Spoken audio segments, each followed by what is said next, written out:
34º día. Al iniciarse el siglo XIII los planes de la Fraternidad Blanca parecían cumplirse inexorablemente, y sin embargo fracasaron. ¿Qué ocurrió, entonces? Esta era, Dr. Ciegnagel, la pregunta planteada en el día 18. La respuesta, que ahora podrá comprender con mayor profundidad, afirmaba que dos causas exotéricas y una esotérica, y fundamental, explicaban el fracaso. Sintéticamente, las causas exotéricas se centraban en dos hombres de la historia, Federico II de Alemania y Felipe IV de Francia, empero, ellos solo expresaban la acción de ciertas fuerzas ocultas, a las que denominé oposición de la sabiduría hiperbórea. La primer causa exotérica y la oposición de la sabiduría hiperbórea ya fueron expuestas.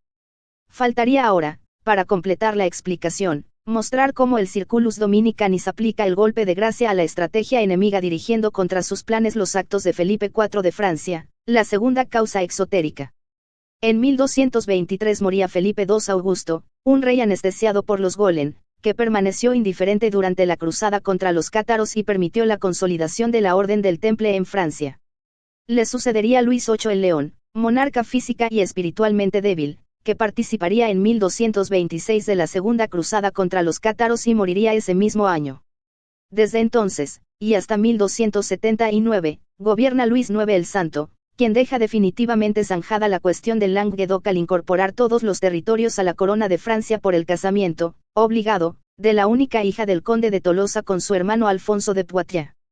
Posteriormente, el rey güelfo de Aragón Jaime confirmaría a Luis IX las conquistas territoriales occitanas cediendo, en el Tratado de Corville de 1257, los derechos de Aragón sobre Carcasona, Rhodes, Lussac, Béziers, Albi, Narbona, Nîmes, Tolosa, etc., traicionando con ello la causa por la que su padre, Pedro el, muriera en la batalla de Muret luchando contra Simón de Montfort. También cedería su hija Isabel para esposa de Felipe III, hijo de Luis IX. Es que este Jaime L. era aquel niño que Pedro II había entregado como rehén a Simón de Montfort para su educación. Muerto Pedro el, una delegación de nobles catalanes gestionó frente a Inocencio III la devolución del niño, a lo que el Papa Golem accedió con la condición de que fuese educado por los templarios de España, esto es, en la fortaleza de Monzón, la misma donde Bere y Birsa asesinaran a Lupo de Tarsis, a Lamia, y a Rabás. Tenía 6 años Jaime L. cuando fue puesto en manos de los templarios, quienes se dedicarían durante varios años a lavarle prolijamente el cerebro y a convertirlo en un instrumento de su política sinárquica. No ha de sorprender, pues, su conducta poco solidaria con la causa de la muerte de su padre ni la crítica que sobre los actos de este vierte en su libro de memorias. Muy opuesta a la política güelfa de Jaime sería, en cambio, la conducta de su hijo Pedro II el Grande, quien se jugaría entero frente a la teocracia papal. Así pues, al morir Luis IX el Santo, en 1270, ocupa el trono su hijo, Felipe III, llevando como reina a Isabel de Aragón, hermana de Pedro III. En esa época ocurren los hechos que he narrado ayer, vale decir, el conde catalán reconstruye el condado de Tarsebal y Valentina se enamora de Pedro de Creta. Felipe el gobernaría hasta 1285, fecha en que le sucedería Felipe IV, el brazo ejecutor de los Dominicanis. Más que sucede mientras tanto en la cima del poder Golem, es decir, en el papado. Para responder hay que remontarse a la muerte de Federico II, cuando se enfrentaba en una guerra exitosa contra Inocencio IV, una guerra que amenazaba terminar para siempre con los privilegios papales. En esas circunstancias, los Golem lo hicieron envenenar en 1250. Pero el emperador ya había causado un daño irreparable a la unidad política europea y dejaba en Italia un partido gibelino fuertemente consolidado que no se sometería fácilmente a la autoridad papal. Cabe destacar que el odio que los Golem experimentaban entonces hacia la casa de Suabia era solo superado por el que volcaron durante milenios sobre la casa de Tarsis. A aquella estirpe, como a esta, habían jurado destruir sin piedad. Inocencio III y los papas siguientes, deciden despojar a los Hohenstaufen de todos sus derechos sobre el Italia, es decir, sobre Roma, Nápoles y Sicilia, e impedir que algún miembro de esa casa accediese al trono imperial. A Federico II le sucede su hijo Conrado IV, rápidamente excomulgado por Inocencio IV, muere en 1253 dejando como heredero a su único hijo, el pequeño Conradino, nacido en 1252. Como regente del niño, gobierna Sicilia Manfredo, hijo natural de Federico II.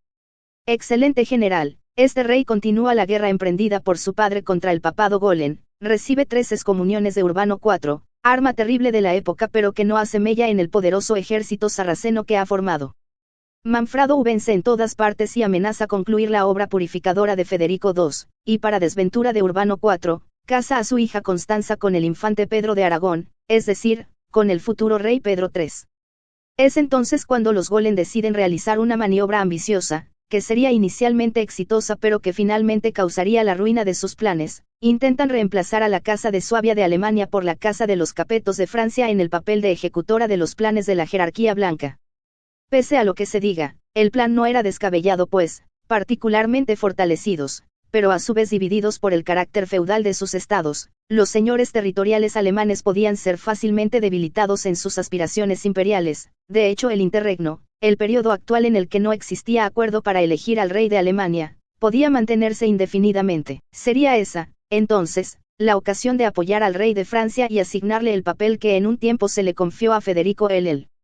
Pero los Golen no pensaban en el presente rey Luis IX, personalidad fuerte y difícil de manejar, sino en su sucesor Felipe III, más débil e influenciable por los clérigos de su corte.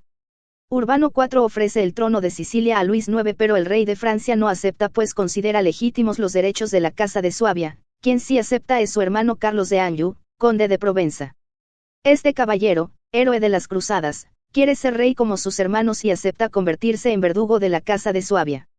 Con su intervención en los asuntos de Italia, los Golen logran comprometer a Francia en su política teocrática y se preparan a restaurar el poder del papado según la concepción de Gregorio VII e Inocencio III. Después vendrá, suponen, el gobierno mundial y la sinarquía del pueblo elegido. De acuerdo a la organización feudal de los provenzales, los señores solo cedían tropas por 40 días, y a condición de no transportarlas a demasiada distancia. No pudiendo sacar nada por ese lado, la orden cisterciense le financia a Carlos de Anjou un ejército mercenario de 30.000 hombres. Aquella tropa de aventureros sin ley penetra en el Italia en 1264 y derrota completamente a Manfredo en la batalla de Benevento. Luego se entregarían a matanzas y saqueos sin par, solo comparables a las invasiones bárbaras. En la mencionada batalla, además de Manfredo, perdieron la vida muchos caballeros del bando gibelino, entre ellos el padre de Roger de Lauría, niño que se criara en la cámara del rey de Aragón, Pedro III, pues su madre era dama de compañía de la reina Constanza. Roger de Lauría fue, por supuesto, el genial almirante de la Armada catalana, la más poderosa de su época, con la que Pedro III conquistó el reino de Sicilia años más tarde. Muerto Manfredo, y desbaratado el partido gibelino, solo queda el niño Conradino en Suabia como último retoño viril de los rebeldes Hohenstaufen. Carlos de Anjou acuerda con Urbano IV la usurpación de sus derechos, se hace proclamar rey de Nápoles y se apodera de Sicilia. Inmediatamente establece un régimen de terror, orientado principalmente contra el bando gibelino. Las expropiaciones de bienes y títulos, ejecuciones y deportaciones, se suceden sin cesar. En poco tiempo los franceses son tan odiados como los sarracenos de Tierra Santa. Una de las víctimas más ilustres es Juan de Prósida, el sabio de las cortes de Federico I Manfredo, miembro de una noble familia gibelina, señor de Salerno, de la isla de Prósida, y de varios condados. No solo sería despojado de sus títulos y bienes, sino que Carlos de Anjou cometería una cobarde violación con su esposa e hija. Solo salvaría la vida merced a la admirable prudencia con la que supo tratar al Papa Golen Urbano IV. Un gran clamor se eleva en los años siguientes contra la dominación francesa. En 1268 Conradino, que a la sazón contaba con 16 años, acude a Italia al frente de un ejército de 10.000 hombres, confiando que en la península se le unirían más tropas. Carlos lo aniquila en Tagliacozzo, haciendo pasar horrible suplicio a los caballeros que logra tomar prisioneros. Conradino, el último Hohenstaufen, trata de embarcarse para huir de Italia pero es traicionado y conducido a poder de Carlos de Anjou. Se suscita un pedido unánime para que el nieto de Federico II sea perdonado, pero Clemente IV se muestra inflexible. La muerte de Conradino es la vida de Carlos de Anjou. Los Golen no están dispuestos a suspender el exterminio de la estirpe que tanto mal causó a los planes de la Fraternidad Blanca. Luego de una parodia de juicio, Conradino es condenado a muerte en Nápoles.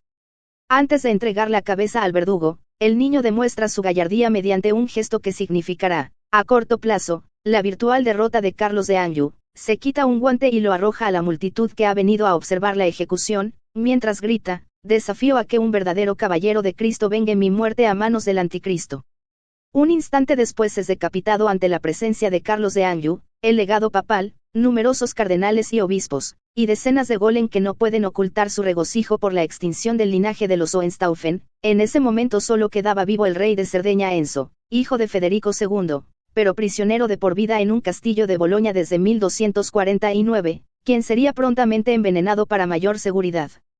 No obstante, el gesto de Conradino no sería en vano, pues aún quedaban caballeros dispuestos a luchar contra las fuerzas satánicas. El guante es recogido por Juan de Prósida en nombre de Pedro III de Aragón, esposo de Constanza de Suabia. La hija de Manfredo, y prima hermana de Conradino, es ahora la legítima heredera de los derechos que la Casa de Suabia tiene sobre el trono de las dos Sicilias y la única esperanza del partido gibelino. Hay que ver en la acción desplegada desde entonces por Juan de Prósida, otro aspecto de la oposición de la sabiduría hiperbórea a los planes de la Fraternidad Blanca, vale decir, de la causa esotérica del fracaso de dichos planes. En efecto, aquel gran iniciado hiperbóreo se refugió en Aragón, junto a otros ilustres perseguidos por Carlos de Anjou y los Golen, y fue incorporado a la nobleza aragonesa. El rey le otorgó varios señoríos en Valencia, desde donde tomó contacto con el Circulus Dominicanis y se integró a su estrategia. A él, más que a nadie, corresponde el mérito de haber persuadido a Pedro III sobre la justicia de la causa gibelina. Durante años este señor del Perro asesora al rey de Aragón sobre los asuntos de Italia y planifica el modo de conquistarla. Le secundan con ánimo entusiasta, Constanza, que desea vengar a su padre Manfredo y a la destrucción de su familia, Roger de Lauria, Conrado Lancia, y otros caballeros sicilianos no iniciados. En 1278 Pedro III se siente lo suficientemente fuerte como para llevar a la práctica su proyecto siciliano. Envía entonces a Juan de Prósida en misión secreta a Italia y Medio Oriente. El caballero siciliano viaja vistiendo el hábito dominico. Se entrevista con los principales representantes del partido gibelino de Italia y Sicilia, quienes prometen ayudar al rey de Aragón, y en 1279 llega a Constantinopla para pactar con el emperador Miguel Paleólogo, que está por ser atacado con una flota por Carlos de Anjou. Sin embargo, hecho que Carlos de Anjou no sospecha, no existe en ese momento en el mundo flota más poderosa que la armada catalana del rey de Aragón. El bizantino contribuye con 30.000 onzas de oro para sostener la campaña y Juan emprende el regreso, previo paso por la isla de Sicilia. Allí recoge el compromiso del noble Alésimo de Leutini, y otros, de preparar un alzamiento contra los franceses. Todas estas gestiones obedecen a la estrategia de Pedro III, que desea evitar un enfrentamiento directo entre Francia y Aragón y prefiere que el cambio surja de un complot local contra Carlos de Anjou. En 1281 todo está listo para la revuelta cuando una maniobra de los Golen obliga a suspender los movimientos. Carlos de Anjou fuerza en Viterbo la elección de Simón de Brieux, un cardenal francés altamente esclarecido sobre los planes de la Fraternidad Blanca, que profesa un odio feroz hacia la Casa de Suabia y la causa gibelina. Toma el nombre de Martín IV e inmediatamente desata una terrible persecución de gibelinos en toda Italia. Evidentemente los Golen sospechan que algo se trama contra Carlos e intentan detenerlo. Martín IV es un típico exponente de la mentalidad Golen, a la que entonces se llamaba impropiamente Guelfa, de la pasta fanática de Gregorio VII e Inocencio III. Posee además la crueldad de un Arnauld Amalric. Por su instancia las matanzas, violaciones y saqueos se suceden sin cesar, sometiendo a los sicilianos a un régimen de terror insoportable. Al final la misma Roma acabará rebelándosele. Pero en 1282 ese estado de cosas toca a su fin en Sicilia. Durante la celebración de la Pascua, el 30 de marzo, un soldado francés intenta abusar de una joven siciliana en Palermo y, al grito de mueran los franceses, estalla la insurrección general. Los franceses son exterminados en Palermo, Trapani, Corleone, Siracusa y Agrigento. En un día mueren 8.000 y el resto debe huir precipitadamente de la isla. Al mes no se podía hallar francés vivo en toda Sicilia. Fueron aquellas reacciones populares las famosas vísperas sicilianas, que no ocurrieron al azar puesto que en esos días había zarpado de Barcelona Pedro III con su poderosa armada y se encontraba en África, a escasa distancia de Sicilia. Sus proyectos, largamente elaborados, se llevaron a cabo con gran precisión. En junio avista varias naves sicilianas. Son embajadores de Palermo que vienen a ofrecer la corona de Sicilia al rey de Aragón y a la reina Constanza. Poco después desembarca en la isla en medio del júbilo general del pueblo, que se veía con ese acto de soberanía libre para siempre de la dominación francesa y guelfa. No se trataba, pues, de invasión sino de una legítima elección real. El pueblo siciliano, librado por sus propios medios de la ocupación francesa, se daba sus propios reyes, restaurando así los derechos antiguos de la Casa de Suabia en la persona de la nieta de Federico II. Pero los Golen no se tragan el anzuelo. Observe, doctor Siegnagel, que nuevamente los Golen parecían tener ganada la partida. No existían ya los herejes cátaros, ni se dejaba sentir la presencia del Graal, ni había un pretendido emperador universal como Federico II que disputase al Papa el poder espiritual, ni siquiera había rey en Alemania, y sí un rey en Francia, Felipe III, completamente controlado por la Iglesia, y una sinarquía financiera templaria en plena marcha, y un rey francés, Carlos de Anjou, ocupando las dos Sicilias y manteniendo a raya a los luciféricos gibelinos. Pero de pronto el golpe de Pedro III, que ellos no podían prever porque era un producto de la alta estrategia de los dominicanis, hacía resurgir el peligro del gibelinismo y amenazaba con el fracaso a los planes de la Fraternidad Blanca. Los Golen no lo iban a permitir impunemente. En noviembre de ese año Martín IV fulmina la excomunión contra Pedro III y lo conmina a retirarse de Sicilia y amar a Carlos de Anjou, fiel vasallo del Papa.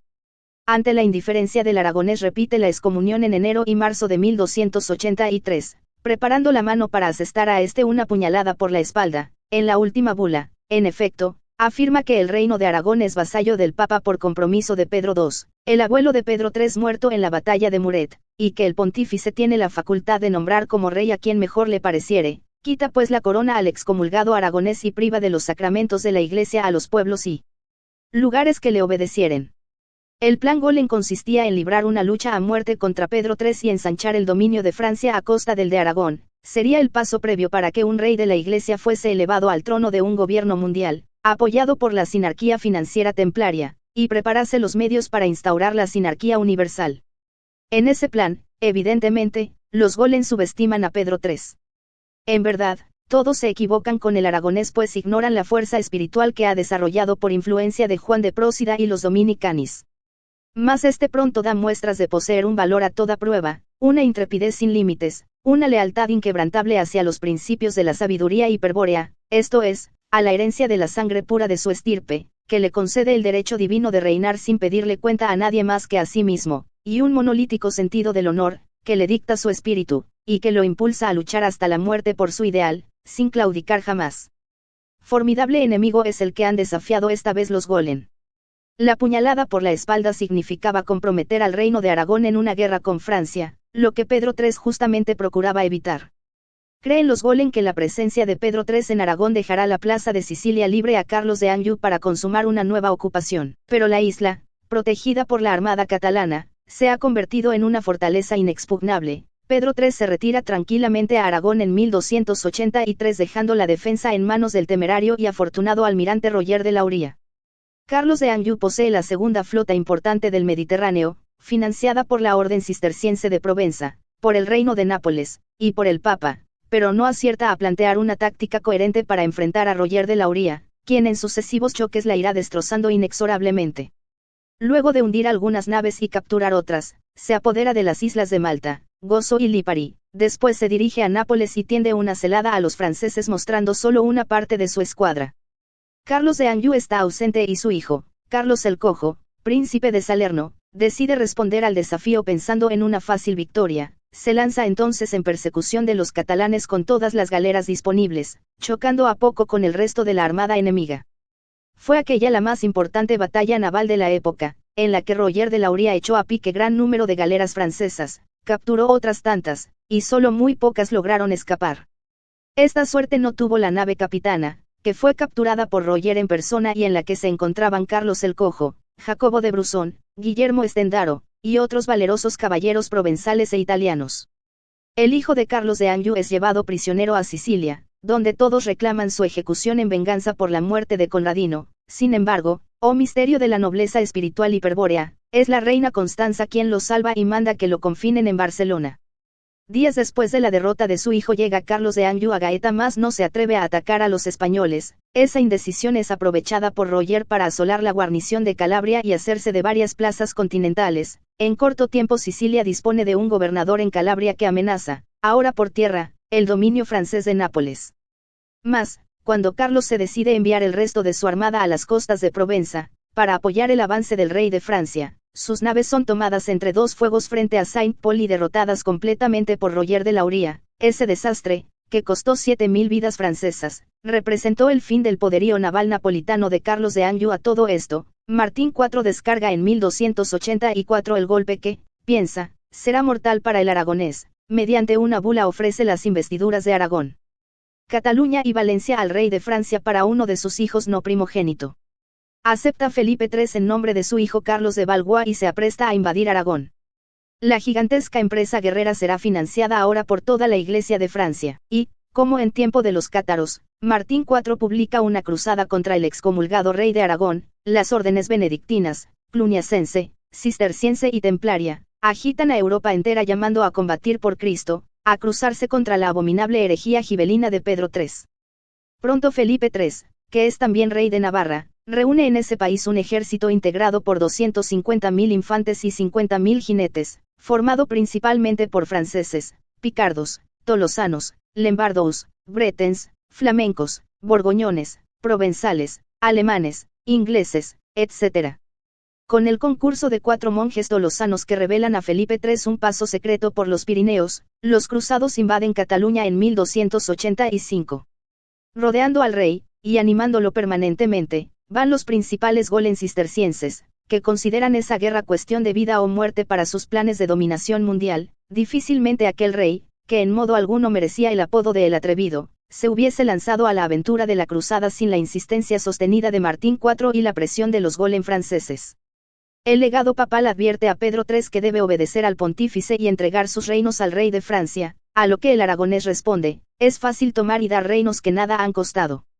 El mío, comprado con la sangre de mis abuelos, deberá ser pagado al mismo precio.